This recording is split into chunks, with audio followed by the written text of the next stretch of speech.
Mike, we were just talking to Ian about mental problems. He's got a lot of them.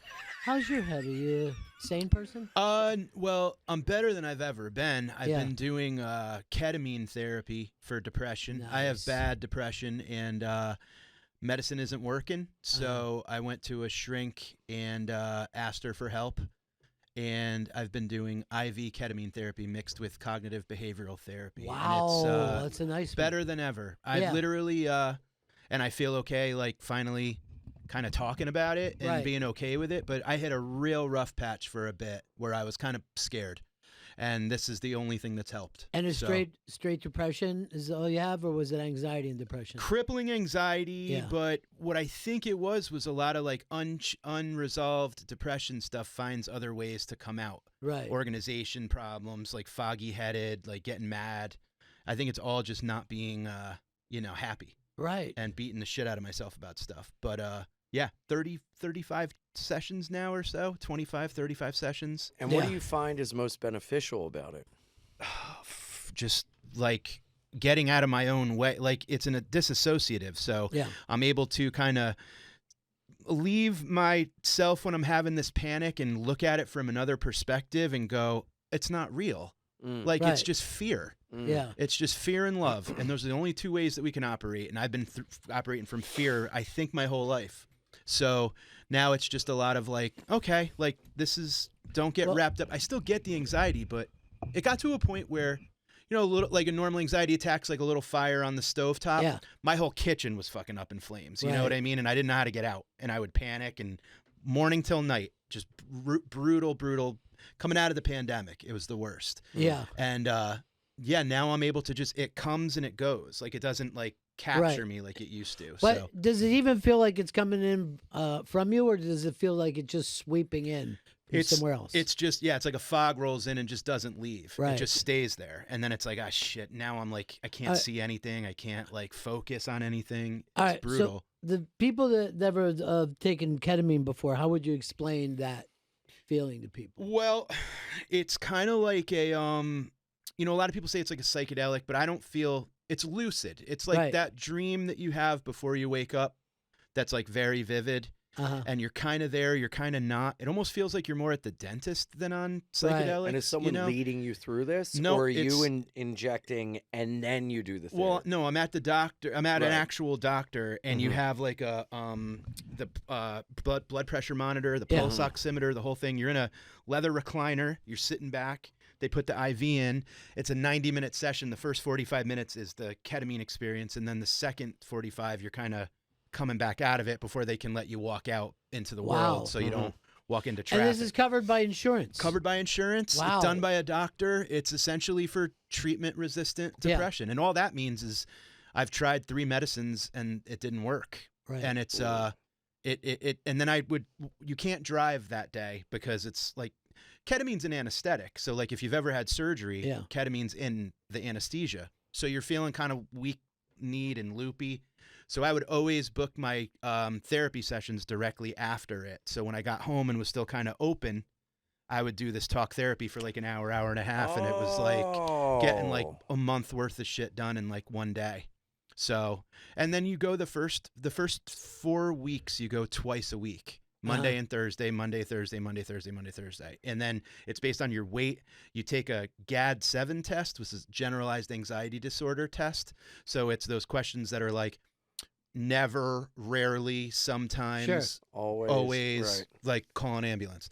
And it's like questions like, I'm always, I let people down. I'd be better off dead. Yeah. All that shit. And you kind of take your score. And that's stuff I said about you before, that you let me down. Better off dead. Why do you think my album's called Don't Let Me Down? It's autobiographical.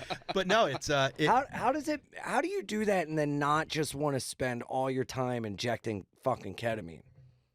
He's not addictive. You're not addictive, are you? No, I mean, I smoked for years. Yeah. I did tons of drugs and stuff, but never... The only thing I got addicted to was Xanax. Like I had a pretty bad, for a good amount of years, Xanax and like 2 or 3 beers was kind of just like like a DIY Quaalude, I think. Like it would just that got me to like level where I was just because I was always in my head. I just have that post game show constantly going on in my head. I've heard from doctors too that that's more dangerous than taking a fistful of fucking Xanax. That when you mix it with alcohol, that's how people die. It's like blackout. Yeah. I've heard also that benzos like Xanax and alcohol are the two most lethal withdrawals. Like actually worse than heroin. Worse than heroin. Like from alcohol, And also, I guess benzo, you can get seizures because it messes with the neurological. That's when it detox. You got to sleep in the bubble. You know what would be cool is like to take a camera with you and do one of these.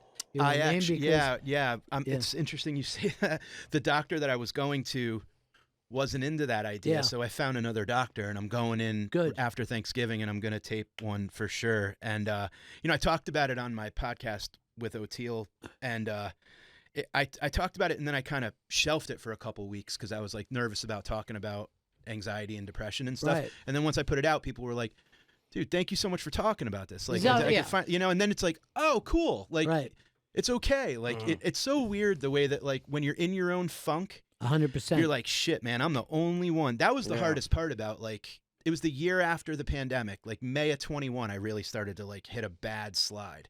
And it just like being able to like open up and talk about it. It's like, oh shit, like I could own, now it's like all I want to like, if anything I can help anybody with, it's like, I'm happy to. It's not for everyone. But also just speaking out, man, makes it better. Just the physical act of telling another person. Yeah. I mean, that's why like the Catholics did confession. Like you're in this box. You're telling a person who's not supposed to, and then he gives you a light punishment. All right, that's it. Yeah. And then that part of it, was just like means you can go do it again. Yeah, yes, you can do it. You're wiped clean for a week, and then you go back and you do it again. It's a weird, comfortable thing. Yeah, it really is. And is. It worked for hundreds of years, and then till it didn't. They're blowing kids and shit like that. I mean, you can't. Not everything. Yeah, but then you go to confession and it's forgiven. The priests go to confess each other. They're like, fuck it. Yeah, we should do it now. Yeah, been there, what are we brother. talking about? Yeah. What's this? Let me write for every 10 confessions down. you hear, you get to do one sin. Yeah. It's like a punch card at a coffee shop. Yeah, it's like a sub club. Well, you know that they'll do like the last rites, and then you're absolved from sin. You can live your entire fucking life, and then you get those last rites. Woo. You move on. Done. Yeah. Woo. Yeah. But Deathbed. good person who doesn't, believe in Jesus, they burn. I always thought about that. What about that guy that lives in a remote area, spends his entire life growing crops, feeding people, taking care of everyone, and he dies, and he gets up there and he goes, "No, you didn't do it in the right guy's name." Oh, you mean Native Americans? Yeah. Like, you didn't, basically. They fucked up.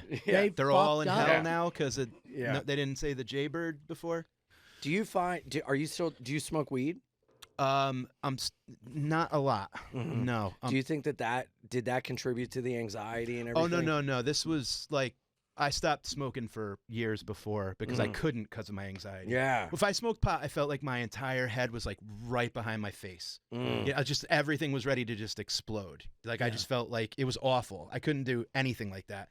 And then I started to do larger doses of mushrooms, like just me and one person that sat and let me just kind of go through heavy duty like shit. Trip sitter? Yeah, not like a shot, not one of these people that guide you through. It's just she was there in case I needed her.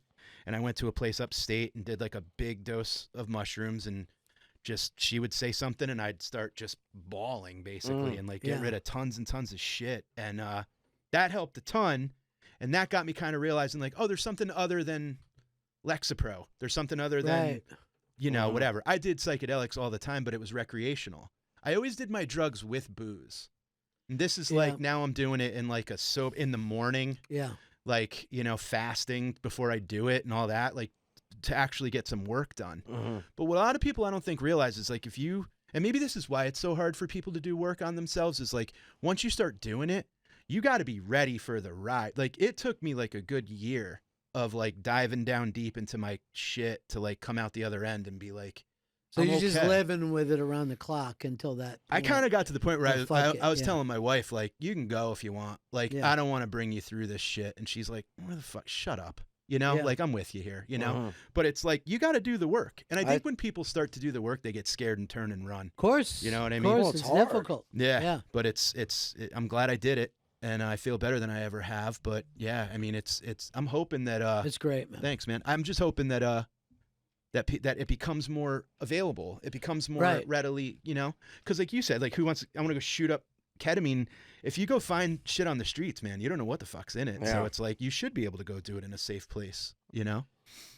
You only did ketamine for fun, Chris? Only for fun. The last time I did ketamine, I was told it was cocaine, and then I fell into a K-hole. And then what's a K-hole? It's so I was already kind of fucked up. I was already drunk, and it felt like total disassociation from reality to the point where you think you're not awake, you think you're fucking asleep. Yeah. But you aren't. Like your eyes are open and you're interacting with people, but it's dreamlike. But it's totally dreamlike.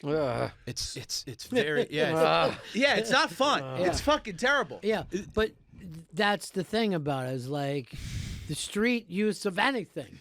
You know what? It's not a good idea. Yeah. Well, you know what? You know what's interesting about doing it medically and all that? Like it got to the point with I don't want to say every time, but when I was having like a great experience, I would get to the point where I'm like, if I died right now, I'd be totally okay with it. Like I just became okay with death. I'm every just day. Like, yeah, well, that's good. See, you're in a good place then. Yeah. Like I got to a point where I was like, but there was this one time where I'm like, hey, if it all ends right now, like it's all good. Like I've made peace with whatever. And then the security alarm in the building starts going off. While I'm like tripping, I'm like, no, wait, I don't want to die. Let's stay one more day. Still was a nice thing to say, dude. I had a moment on a plane recently where it was the most amount of turbulence I've ever experienced in my life. Legit, people floating in the air, like the pilot, like please, like screaming, and dude, I just fucking sat there with a smile on my face and was like, let it fucking roll. Yeah. This whatever happens. Yeah, because you get to a point where you said, "Oh, Jesus Christ, I got to do a lot more things in life than I ever thought I would be." Yeah, a lot of people don't feel that. A life beyond your wildest dreams. The promises come true if you work for them. Did you see the guy, the pilot, who tried to turn off all the fucking engines? Oh yeah, no, because he was on mushrooms. This is on Alaska Air, right? What? Yeah. So those good Alaska mushrooms. So too. he was I doing. thought this was a remake of that Denzel movie. He was doing mushrooms, and then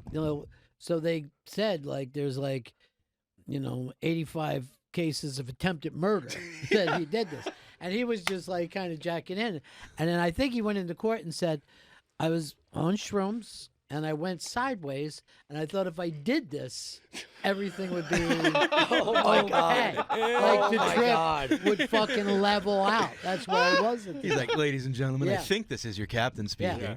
Wow. I'm always amazed when people get really even high and go on a fucking plane. Because at least once during any plane trip, you should think, this is weird, right? It's flying? so weird. It's you know so what I mean? fucking bizarre. Oh, it's so strange, and it's I just want to fall asleep. So many strangers. Yeah. I think if I had if a genie gave me 3 wishes, one would be that I could just go to sleep on planes. I can't sleep. Really? It doesn't matter how tired I am. I cannot sleep. I hate it. God, I wish I could just. You gotta I look drink at some people of that Z-Quil. Or some of that dream liquid. I look at people that are dream liquid. That sounds like a cool prog band. Yeah. We're dream liquid. Yeah. Anyone listening, that doesn't count for all of us. That's just Ian saying that. How about nice plugs, Chris? Mike Finoia and Ian Fidance are here. Ian's taping his first special Sunday, December 3rd. There's 2 shows, but the first one's sold out. Go to ianfidance.com for tickets. And Mike Finoia's new special, Don't Let Me Down, available now on YouTube.